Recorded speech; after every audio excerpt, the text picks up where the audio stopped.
মানুষ যেভাবে গ্রহণ করছে বিজেপিকে এবং মানুষ যেভাবে আমাকে অভিনন্দন জানাচ্ছে, বিজেপিকে স্বাগত জানাচ্ছে, খুব ভালো লাগছে। এই আজকে তো বেরোলেন, প্রচণ্ড তাপদাহ চলছে, বিশেষ করে এই যে মাইকিং প্রচার, যেটা প্রচার দূষণ বলি, বিশেষ করে রাজনৈতিক ক্ষেত্রে দেখা গেছে অনেক ক্ষেত্রে এই সমস্যা কিন্তু দেখা দিয়েছে, যেহেতু প্রচণ্ড তাপদাহ চলছে, কি বলবেন? দেখুন, আমরা যে প্রচার করছি সেই প্রচারের মধ্যে কোনো দূষণের বিষয় নেই, কোনো লাউডস্পিকার সেভাবে ব্যবহার করা হয়নি, একটা মাইক আছে, লো সাউন্ডে বাজানো হচ্ছে। দ্বিতীয় কথা, এখানে যে গরম পড়েছে, এই গরমকে উপেক্ষা করে এত মানুষ যখন নামছে, যারা ভারতীয় জনতা পার্টি করে এবং সাধারণ মানুষ, এর দ্বারা বুঝে নিতে হবে যে এখানে মানুষ কি চাইছে। মানুষ বিজেপিকে চাইছে, তাই দলে দলে লোক বেরোচ্ছে এবং মানুষ আমাদেরকে সাদরে গ্রহণ করছে এবং এই লোকসভায় আমরা অবশ্যই জয়ী হব, এটা আমি নিশ্চিত।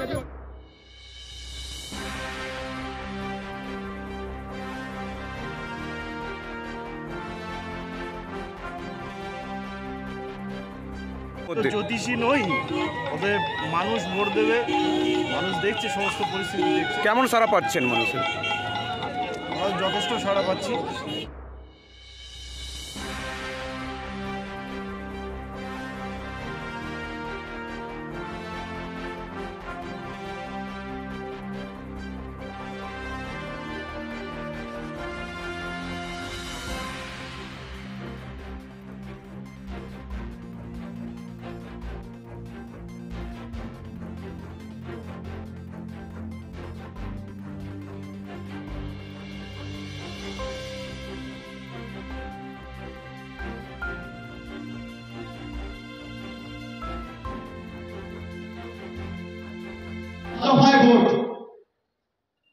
প্রথম দু দফায় তো দেখেছেন এদের কি অবস্থা হয়েছে। কখনো বলছে মাছ খেলে হিন্দু বিরোধী, কখনো বলছে সিনেমা দিখাউঙ্গা, কখনো বলছে এক দেশ এক নির্বাচন। মানে এই নির্বাচনে যদি আপনি আপনার অধিকারকে সামনে রেখে ভোট না দেন, হতে পারে যদি বিজেপি জেতে তাহলে এই নির্বাচন আপনাদের জীবনের শেষ নির্বাচন। এরা ওয়ান নেশন ওয়ান ইলেকশন বলছে, কিন্তু আলটিমেটলি ওয়ান নেশন নো ইলেকশনের দিকে এগোচ্ছে। যারা প্রতিবাদ করছে সবাইকে জেলে ঢুকিয়ে দিয়েছে। আর যত চোর, ছেঁচড়, দুনম্বরী, চিটিংবাজ, পাতাখোর, দুর্নীতিগ্রস্ত, চোর, ডাকাত, সব বিজেপি, সব ধোয়া তুলসী পাতা।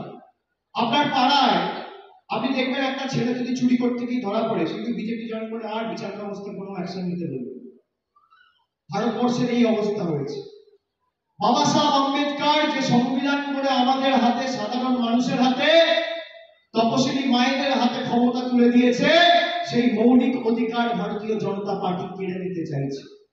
এই নির্বাচন সেই কারণে এদের উৎখাত করার নির্বাচন।